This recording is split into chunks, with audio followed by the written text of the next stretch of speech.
Everyone, no sleep here, and oops, and today, honestly, I'm doing something, a bit different,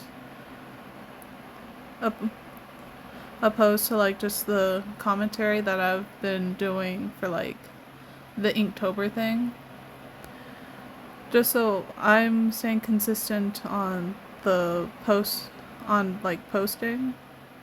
So I was thinking of introducing this concept called Yap Sessions, where I just sort of talk about any silly thing that comes to mind that enlightens me to be like, oh yeah, this sounds interesting to talk about. And so I think I'm gonna start it off with like my relationships. With like just like relationships. Now, just as a just so everyone knows, I'm not a relationship expert. I'm far from it. The relationships I had in total are three. They each lasted uh 2 years, which I don't know if that says something about me, but we're not gonna think about that, okay? So right now I'm gonna on the screen I'm gonna sort of write down number. The first one is gonna be called A. The second one is gonna be called sodium. Sodium. And the third one we're gonna call uh um coffee. My names are so great. Goddamn.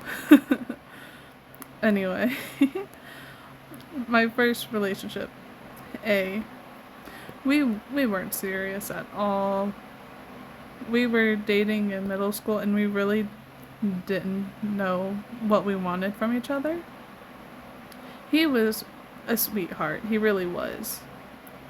He had a genuine interest in my hobbies. And he really did care for me, and I cared for him. I like I liked his hobbies, he liked mine. Do I remember his hobbies? No, because we used to keep in touch during high school after we broken up. But we just like didn't keep each other's phone numbers or anything. Which who would keep an ex's phone number? Just out of curiosity.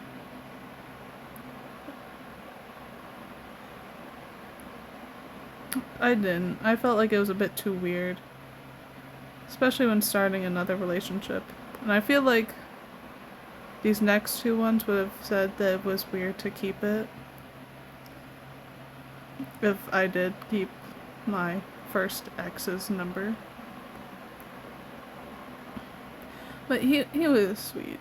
He, from what I remember, he started dating this really nice girl, and I knew her. She was really sweet. But yeah, that's the last time I remember hearing from him. Nothing really dramatic or anything, but so, sweet, simple, to the point.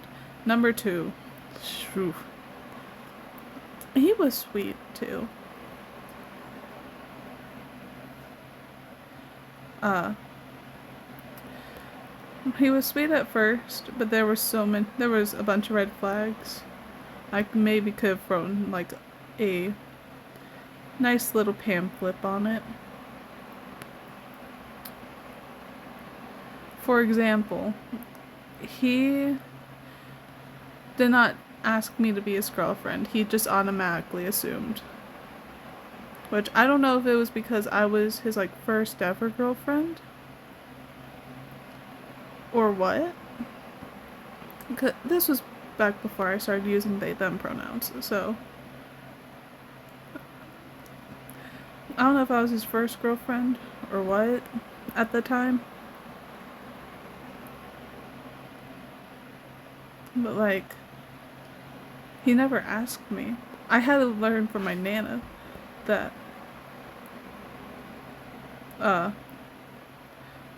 he considered me his girlfriend. And I just went along with it because I also liked him.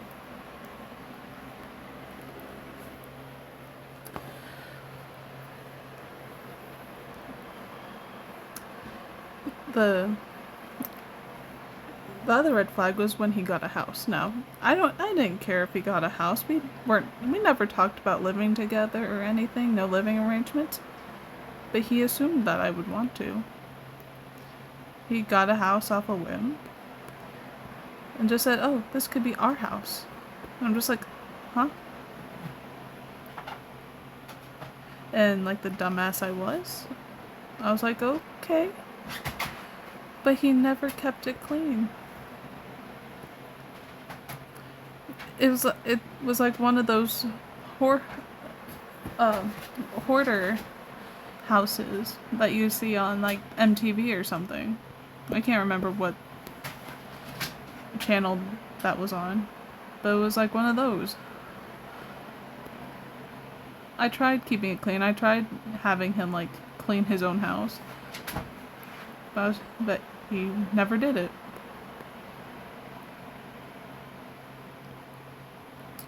He even had a poor little dog that just went in the house, and he got upset about that. But he never really bothered to take her out or potty train her.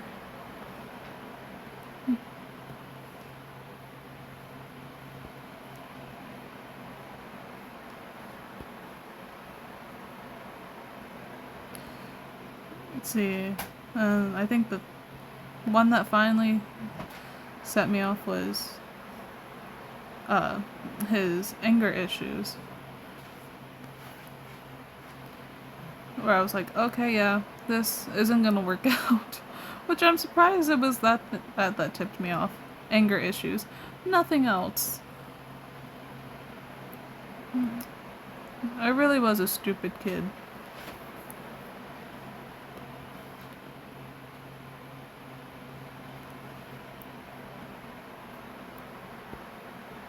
But I guess I was too eager to go into something serious.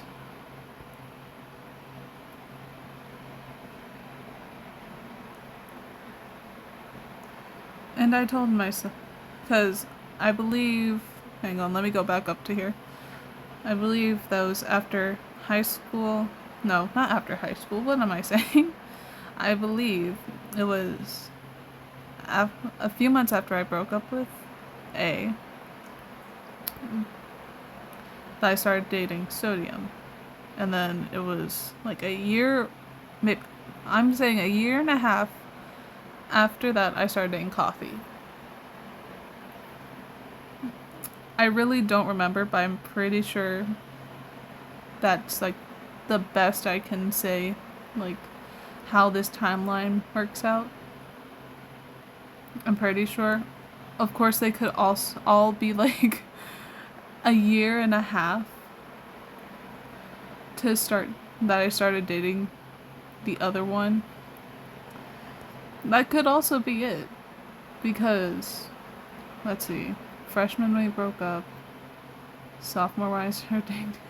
I think it was actually. Hang on, I think it was. That is very weird.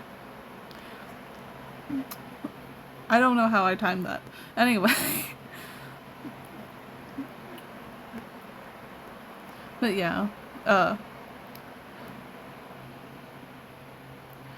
I think the scariest part about it was, well, scary and sad about it was that he was moving to another state. Sodium was. We're still on Sodium, just so you know. And,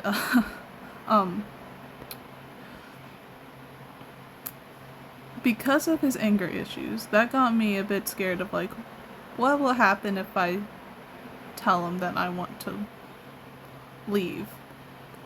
Because I didn't want to do it in front of our friends and family, but I didn't want to do it alone. And that's what sort of scared me. Like, what if I say this, like, out in public at a park, but he's also my ride home? What if he doesn't take me home? So I did it over the phone, and I felt really shitty because I did it over the phone. But I was just like, this is like the best way so I know I'm safe, because I waited until he left. Just so I know I was safe, because he obviously knew where I lived. But yeah. I think that was the one where I was more like really scared of like running into, of like knowing his reaction face to face.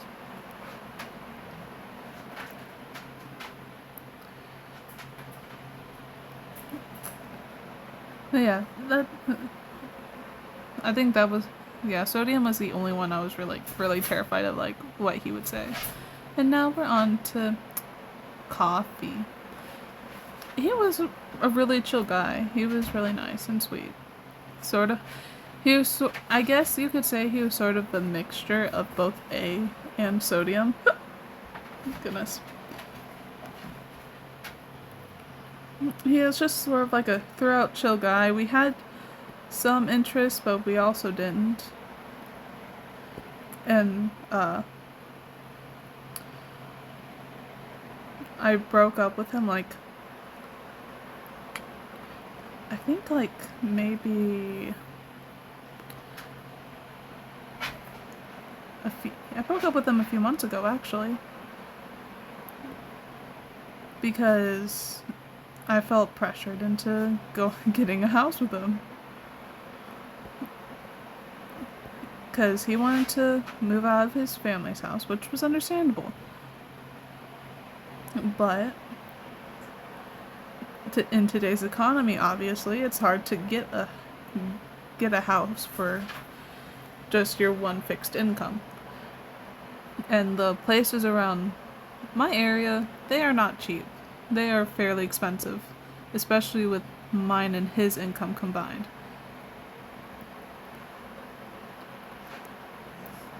And that was sort of the breaking point. I think another factor was just that I didn't really feel heard. And, like, when he talked with, like, friends or anything. Which, honestly, yeah. You're just... Yeah.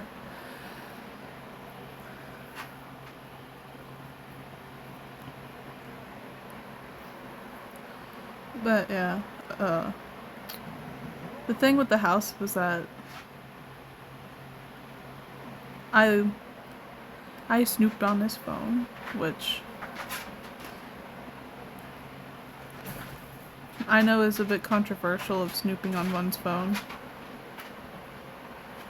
But my gut feelings told me, you need to look, just in case. And he trusted me with his phone, so I trusted him with mine. So I looked on the phone, and he had a past conversation with his sister. His sister basically saying that I'm being too picky, and him agreeing. Which, is it really picky if a house for rent is like $1,800? Is it really? I don't think I'm being too picky. Because I don't get paid so much every month at my job. So I just sort of felt very hurt that he would do that.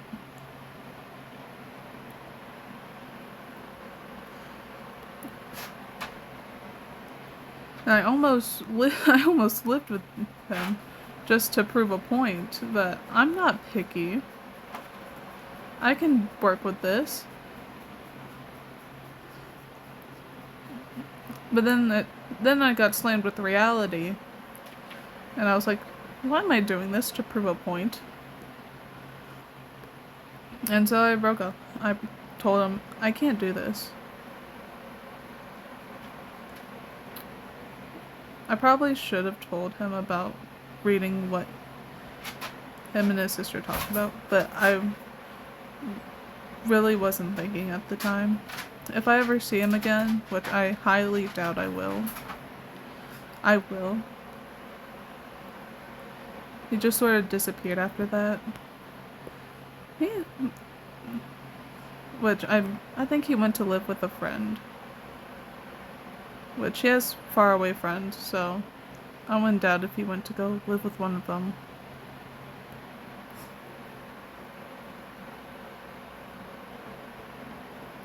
But yeah, there's the stories about all my lovers, which is 3.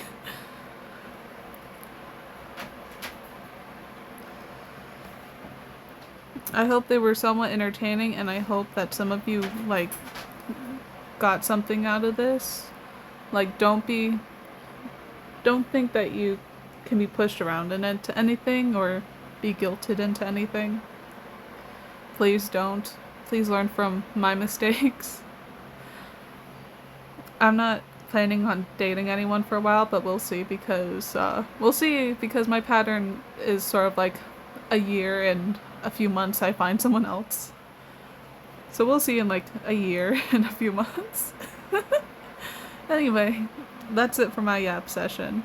Remember, I'm not a relationship guru or whatever they call them. Don't take any of my advice to heart if I ever gave any.